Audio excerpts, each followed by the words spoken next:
지금까지 히브리서는 주로 교리적인 내용을 이야기했습니다.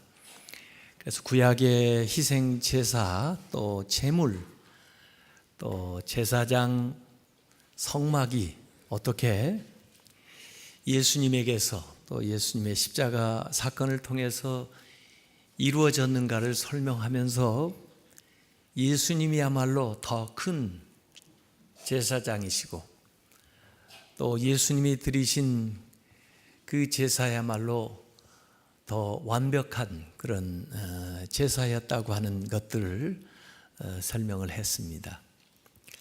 또 그 성소 또 성막에서 있었던 일들은 무엇을 의미하는가 하는 것들을 잘 살펴보았습니다.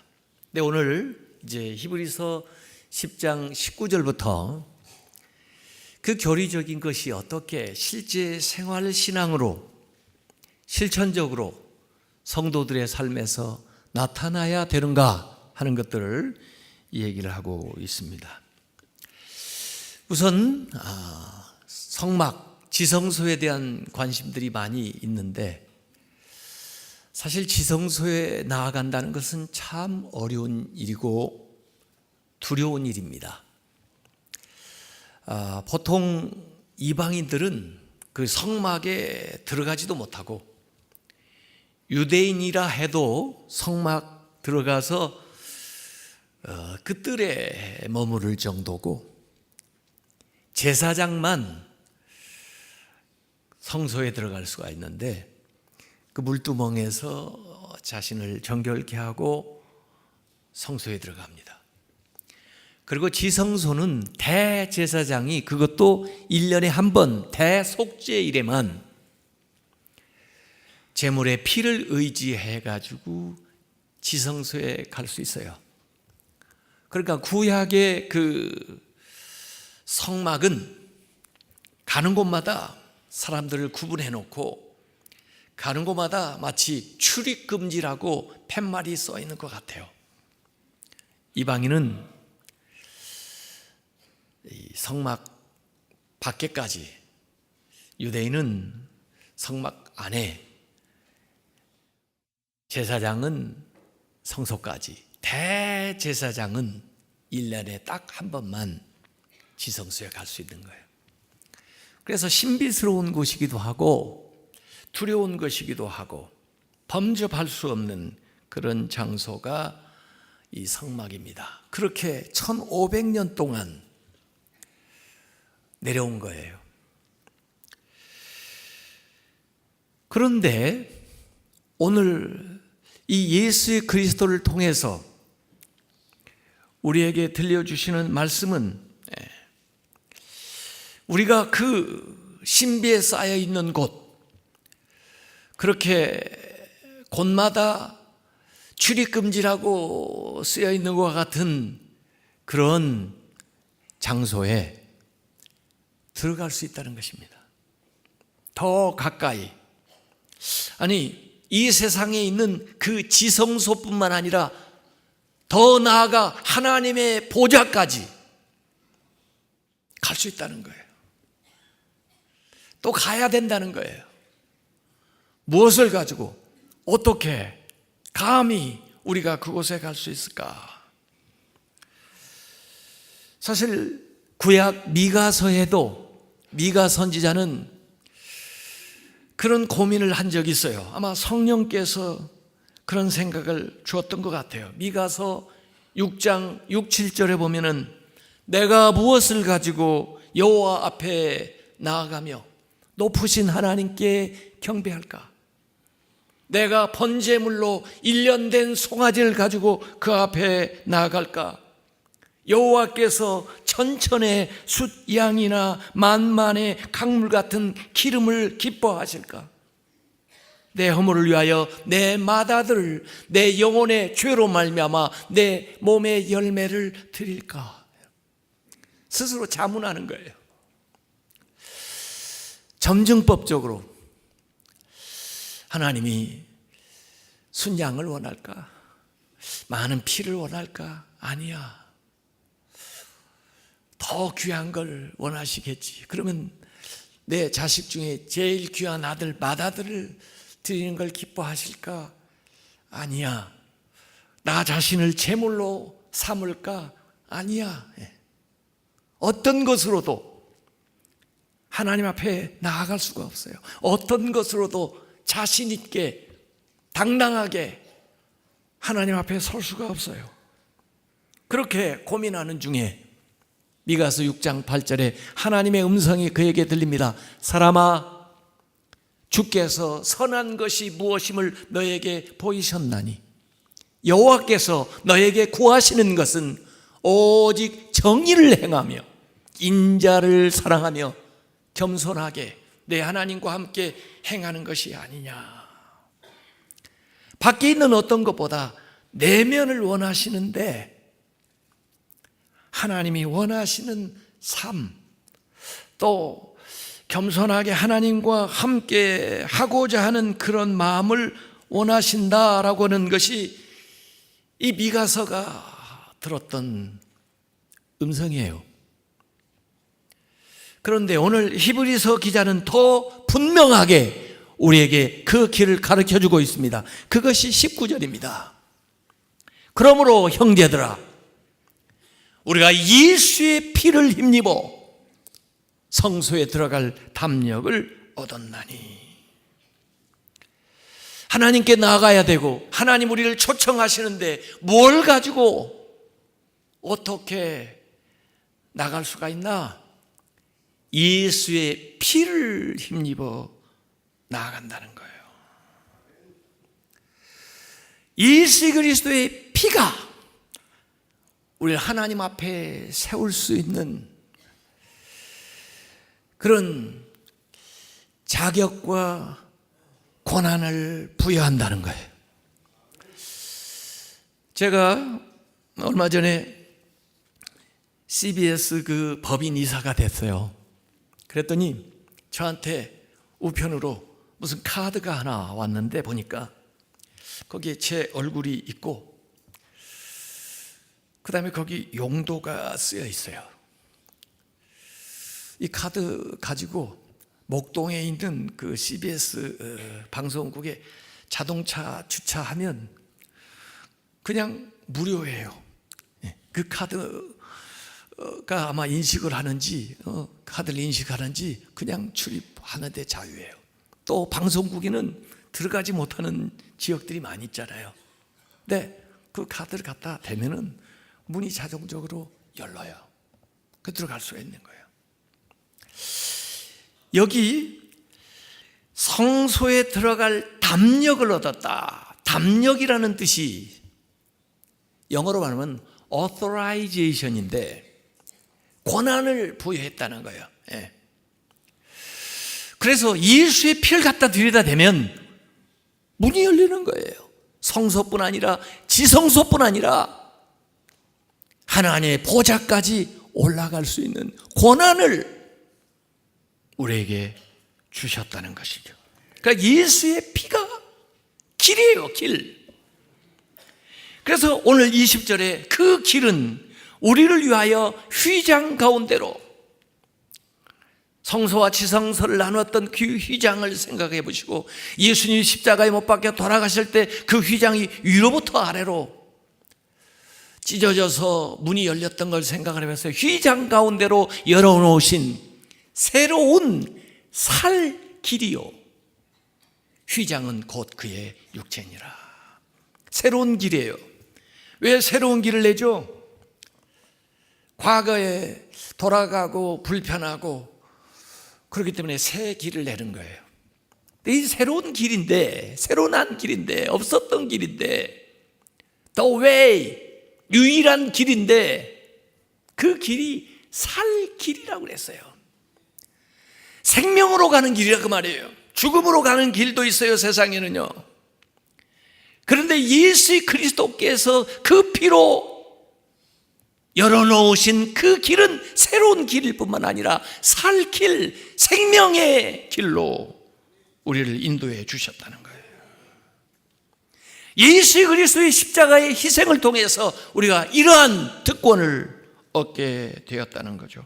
그 예수의 피의 효력은 영혼까지 믿는 자 누구에게든지 미치게 된다는 것입니다. 그래서 그 예수의 피를 의지해야만 지성부뿐만 아니라 하나님의 보좌 앞으로 우리가 나아갈 수가 있어요. 나의 의나 나의 공로나 나의 물질로는 그렇게 담대함을 가질 수가 없어요. 하나님이 받으실지 안 받으실지 확신할 수가 없어요. 하나님 앞에 그것이 능력이 있을지 없을지 자신이 없어요. 그러나 예수 그리스도의 피가 하나님 앞에 담대하게 나아갈 수 있는 그런 권한을, 그러한 효력을 우리에게 준 것을 믿으시기 바랍니다. 더구나 그 하나님 앞에 가게 되면은 그곳에 누가 계시느냐? 21절에 또 하나님의 집 다스리는 큰 제사장 예수 그리스도가 계시는 거예요. 어디에 초대를 받아서 귀한 자리에 간다 할지라도 가기 전에 좀 망설여지는 게 있어요. 내가 아는 사람이 거기에 한 명이라도 있을까?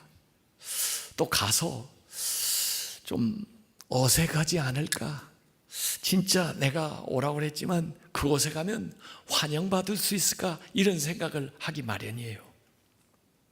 그런데 그곳에 가보니까 예수 그리스도가 계신 거예요. 우리가 평생 섬기던, 우리를 기다리시는, 우리를 오라 초청하셨던 예수 그리스도가 그 집의 주인인 거예요. 그러니까 얼마나 담대하게, 얼마나 기쁜 마음으로 그곳에 나아갈 수가 있겠어요. 이것이 사실입니다. 이것이 지금까지 이야기한 말씀을 통해서 우리에게 주는 근거예요. 그리고는 이 근거 위에 서서 이 히브리서 기자는 세 가지의 권면을 우리에게 주고 있습니다. 그래서 이 세 가지 권면이 청유형 동사로, 청유하는 거예요. 뭐뭐 합시다, 하라 명령이 아니라 뭐뭐 합시다, 이렇게 권면하는 동사가 22절, 23절, 24절 세 번에 걸쳐서 나옵니다. 첫 번째 22절은 우리가 마음의 뿌림을 받아, 마치 피를 뿌리듯 보혈로 예수님의 피 뿌림을 받아 악한 양심으로부터 벗어나고 몸은 맑은 물로 씻음을 받았으니, 마치 물두멍에서 씻는 것처럼, 아니 세례를 통해서 씻음을 받는 것처럼 참 마음과 온전한 믿음으로 하나님께 나아가자. 여기 우선 악한 양심으로부터 벗어난다. 제가 이 양심에 대해서 좀 윤리학을 공부하니까 많이 생각을 해봤는데요. 대개 양심은 다 선한 걸로 알고 있는데 여기 악한 양심이라고 그랬네요. 이 양심이 오염이 돼서 그래서 악한 양심이 되나 봐요. 근데 같은 사람인데도 그래서 이 도덕에 대한 관념이 차이가 나요. 요사이도 뭐 아동들이 어떻게 참 안타깝게 생명을 잃어버리고 하는 일들을 우리가 보면서 도대체 이 사람은 양심 있는 사람인가? 이렇게 질문이 생기잖아요. 악한 양심이에요, 악한 양심. 그러면 왜 우리가 이렇게 됐나? 제가 창세기를 쭉 읽으면서 나름대로 발견한 사실이에요. 하나님은 원래 우리를 선하게, 아름답게, 귀하게, 보시게, 좋게 만들어 놓으셨어요. 우리의 양심이 선한 양심이죠. 원래대로의 양심은 선한 양심이에요. 그 원래대로의 양심은요, 그 양심이 하나님을 알게끔 돼 있어요. 하나님의 뜻을 분별하게끔 돼 있어요. 그리고 그 뜻대로 살고자 하는 마음을 우리에게 주게 돼 있어요. 그게 선한 양심이고 원래 만든 양심이에요. 그런데 유혹을 받아 죄를 범하면서 그 선한 양심이 타락을 하는 거예요. 부패하기 시작하는 거예요. 그래서 양심이 어두워져 가지고 이제 더 이상 원래의 펑션을 못해요. 하나님을 몰라요. 하나님의 뜻도 몰라요. 하나님이 주시는 감동도 느끼지를 못해요. 그래서 죄악된 일들을 계속 행하게 된 거예요. 그게 제가 볼 때는 바벨탑까지 쫙 내려오는 것 같아요. 그래서 창세기 12장에 아브라함이라는 사람을 선택해가지고 이제는 그에게 믿음을 주시는 거예요. 믿음. 그래서 그 믿음을 통해서 하나님을 알게 되는 거예요. 믿음을 통해서 하나님의 뜻을 행하게 되는, 그래서 믿음을 통해서 하나님이 계시다는 것을 알게 되는 거예요. 그리고 그 믿음을 통해서 이 악한 양심이, 부패했던 양심이 치유되기 시작하고 변화되기 시작하고 선한 양심으로 바뀌어지는 거예요. 그래서 원래 우리는 양심으로 하나님을 알 수 있게 만들어 놨는데 그게 오염이 돼가지고 악한 양심. 근데 예수 그리스도의 십자가의 보혈을 통해서 우리의 그 악한 양심이 선한 양심으로 변화되는 거예요. 그러면서 양심으로도 하나님의 뜻을 깨닫게 되는 거예요. 양심으로도 하나님을 느낄 수 있게 되는 거예요. 그래서 저는 정말 인간으로서 온전해지는 건 뭐냐? 공부 많이 하고 철학적으로 된다고 해서 지식은 쌓지 몰라도 양심까지 새로워지려면 결국은 믿음을 가져야만, 예수 그리스도의 보혈의 피로 뿌림을 받아야만 우리의 양심조차도 선해질 수 있다고 저는 그렇게 생각하는 거죠. 그 마음뿐 아니라 우리의 몸조차 더 주의 피로 씻어서 지난주에 말씀된 것처럼 죄사함을 받았고, 더 나아가 거룩하게 되었고, 더 나아가 온전하게 되어서 참 마음과 온전한 믿음으로 하나님께 나아가자. 그래서 첫 번째 권면은 나아가자예요. 나아갑시다 이래요. 하나님께 나아가는데 예수 그리스도의 피를 힘입어서 우리의 참 마음, true heart, 전심이에요. 마음을 다하는 거예요. 그리고 온전한 믿음, fullness of faith, 믿음으로 가득 찬 그런 마음을 가지고 하나님 앞에 나아가자. 앞에서 히브리서 4장 16절에도 그렇게 말씀한 적이 있어요. 우리가 하나님 앞에 나가면 어떻게 하느냐? 긍휼하심을 받고 때를 따라 돕는 은혜를 얻고, 그러기 위해서 우리가 은혜의 보좌 앞에 담대히 나가는 겁니다.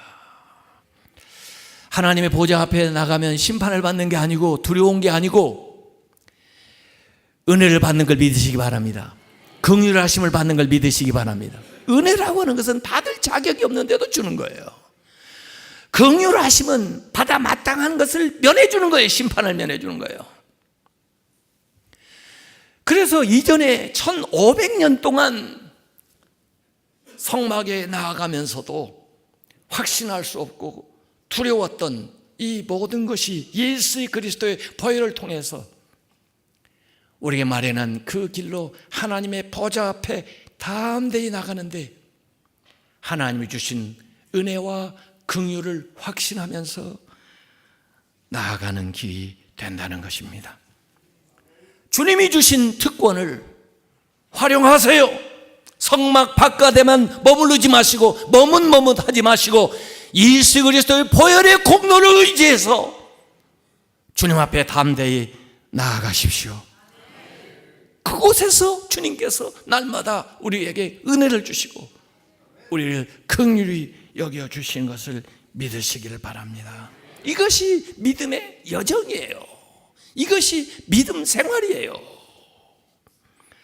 이게 개인적으로 되어진 것이라면 그 다음에 23절에 두 번째 권면이 나옵니다. 또 약속하신 이는 미쁘시니. 약속하신 분은 하나님이에요. 하나님은 신실하시니, 약속을 잘 지키시는 분이시니, 우리가 믿는 도리, 믿는 도리라고 하는 것은 신앙 고백이에요. 내가 죄인이었지만 예수 그리스도를 믿음으로 하나님의 자녀 되었고, 죄사함을 받았고, 구원을 받았고, 영생을 얻게 되었고, 이게 믿음 도리예요. 신앙의 고백, 그 도리의 소망을 움직이지 말고 굳게 잡고. 두 번째 권면은 굳게 잡으세요예요. 뭘 굳게 잡아요? 소망을. 하나님은 신실하신 분이시기 때문에 그분이 언약하신 이 새 언약, 예수 그리스도를 통해서 우리에게 약속하신 그 약속, 그것이 우리의 소망인데 그것을 굳게 붙들고 사세요. 움직이지 말고, 흔들리지 말고. 세상에 살다 보면요, 다른 것을 붙들기 때문에 흔들리는 거예요. 나에게 생명을 약속할 수도 없고, 참 평안도 약속할 수도 없고, 또 앞날의 일들도 보장해 줄 수 없는 것들을 붙들고 살기 때문에 불안한 거예요. 그것이 물질이 됐든, 그것이 자녀가 됐든, 그것이 어떤 사회의 지위가 됐든, 그것이 어떤 권력이 됐든, 움직이는 것들, 보장해 줄 수 없는 것들, 변하는 것들을 붙들기 때문에 소망이 없는 거예요.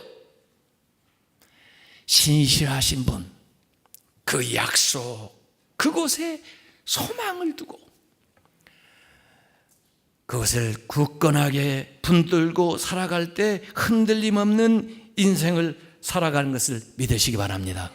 우리의 신앙이 말로의 고백이 아니라 더 나아가서 우리의 삶을 통해서 실천적으로 우리가 믿는 바들을 굳건하게 붙들고 나아가라 하는 것이 두 번째 권면이에요. 세 번째 권면은 24절에 나옵니다. 이것은 공동체 생활에서 우리가 실천해야 되는, 믿음은 개인적인 측면도 있지만은 공동체 생활 속에서 실천돼야 되는 게 24절에 나오는데, 서로 돌아보아, 서로 살피라는 거죠.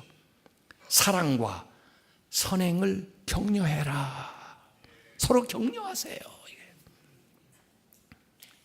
나아가세요, 붙드세요, 격려하세요. 사랑으로, 착한 행실로. 혼자만 믿음 생활을 할 수가 없어요. 또 내 안에 있는 이 내면의 거룩함이 삶을 통해서 행동으로 나타나야 되는데, 서로 서로를 돌보는 것, 서로 서로에 대한 관심을 갖고 살피는 것으로서 우리의 개인적인 믿음은 공동체적인 신앙으로 발전되어야 되는 거죠. 그래서 교회 안에서 어려운 사람이 없도록 이렇게 우선적으로 살피고, 더 나아가서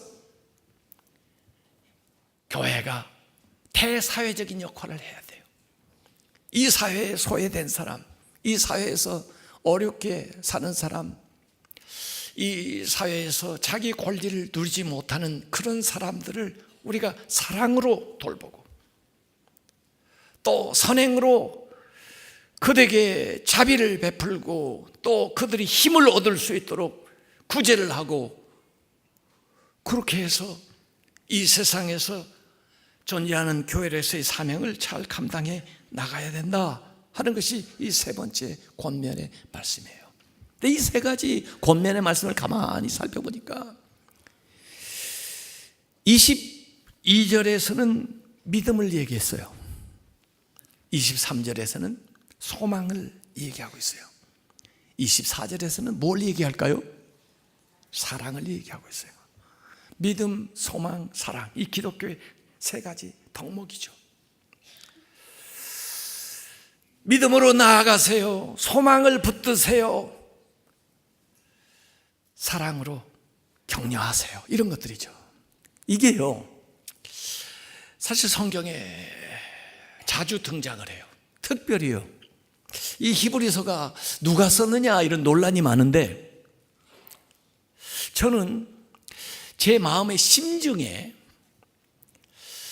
바울 같아요. 왜냐하면 바울이, 물론 다른 분들은 바울 서신 같은 그런 패턴으로 시작하지 않고 끝나지 않는다 그래서 의심하는 사람 좀 있지만은, 쓰는 용어가 또 그의 사상이 이 히브리서에 흐르고 있어요.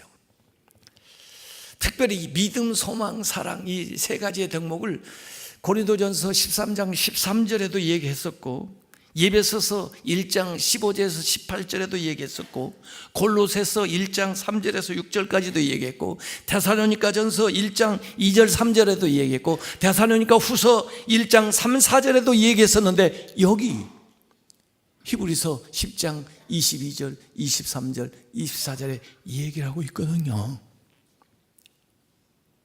그래서 교회 공동체의 같은 정신이든지 그렇지 않으면 바울이 신앙생활에서 아주 중요하게 생각하는 면으로 우리에게 권면하는 거죠. 우리가 이 은혜를 받았으니까 그 은혜를 믿고 그것을 소망하고 그렇기 때문에 서로 사랑하며 살아가는 것, 그것이 하나님이 주신 예수 그리스도가 피 흘려 우리에게 베푸신 그 은혜에 보답하는 삶이에요. 그 삶을 이 히브리서 기자는 우리에게 권면한 겁니다. 나아가시오, 굳게 붙잡으시오, 서로 격려하시오. 그리고 마지막에 하나의 위험에 대한 주의사항을 우리에게 주고 있습니다. 신앙생활에 있어서의 구체적인 위험, 주의해야 될 사항 한 가지를 25절에 우리에게 권면하고 있어요.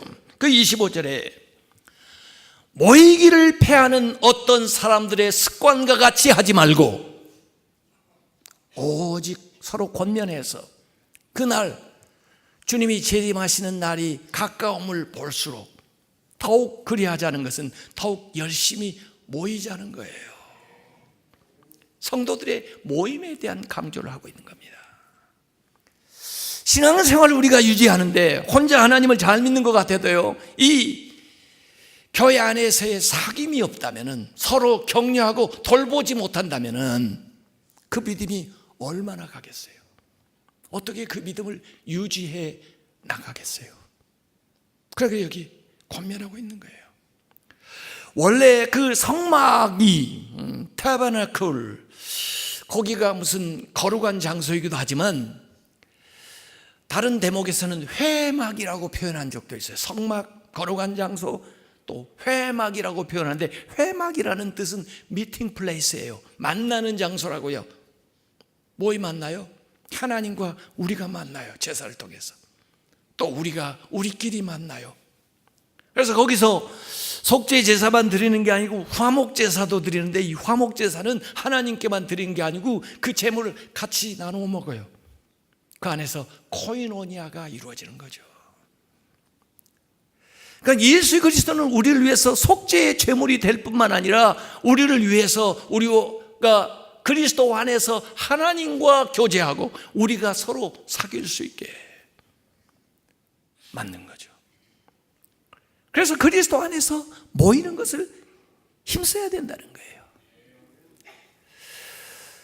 그런데 이 히브리서가 쓰여졌을 때 모이기 힘들게 만드는 것은 뭐였을까요? 그 당시는 믿는 사람들을 핍박하던 시대예요. 핍박하니까, 핍박해서 모면하려면은 믿는 사람들이 모이는 장소에 가지 말아야 돼요. 믿으면서도 믿는지 안 믿는지 표시를 안 해야 돼요. 그 당시는 핍박을 받는 시대니까 예수를 믿게 되면은 직업이나 일상생활에서 제한을 받아요. 어려움을 당해요. 그렇기 때문에 신자라고 하는 것을 밝히지를 않을 가능성이 많아요. 그래서 모임에 오지를 않는 거예요. 그런데 이렇게 한 번, 두 번 안 오다 보면은 결국 그것도 습관이 돼가지고 영영 멀어져 버리는 거죠. 그래서 제가 우리 교역자들 보고 당부하는 것은, 주일에 결석하는 분은 그 주간에 반드시 전화를 하든지 찾아가라고 그래요. 여러분 좀 귀찮은 분들 계시죠? 예. 그게 제 지시사항이에요. 왜 그런지 아세요? 특별한 일이 있어서 물론 한번 빠지죠. 그런데 그 다음 주에는 더 빠지기가 쉬워져요. 그 다음 주에는 더 빠지기가 쉬워져요. 그 다음 주에는요 더 빠질 이유가 생겨요. 그것도 습관이 된다니까요. 그러다 보면 영영 떠나는 거예요. 교회에 교정만 남겨있고 사람은 온데간데 없는 거예요. 제가 얼마 전에 북유럽을 갔다 왔어요. 스웨덴, 노르웨이, 덴마크 이런 데는요 90%, 95%가 특별히 종교개혁을 이렇게 하고 루터 교파의 교인들이에요. 전 국민의 90% 이상이 기독교인이에요. 우리는 25%도 안 되는데. 예. 그러면 주일에 그들이 교회에 얼마나 나갈 것 같아요? 95% 국민이 돼도 주일에 교회에 나가는 사람은 3% 미만이에요. 그 신자라고 말할 수 있어요? 물어보세요. 당신 신자입니까? 저 크리스찬입니다. 저는요 5대 6대 그 조상부터 계속 신자입니다.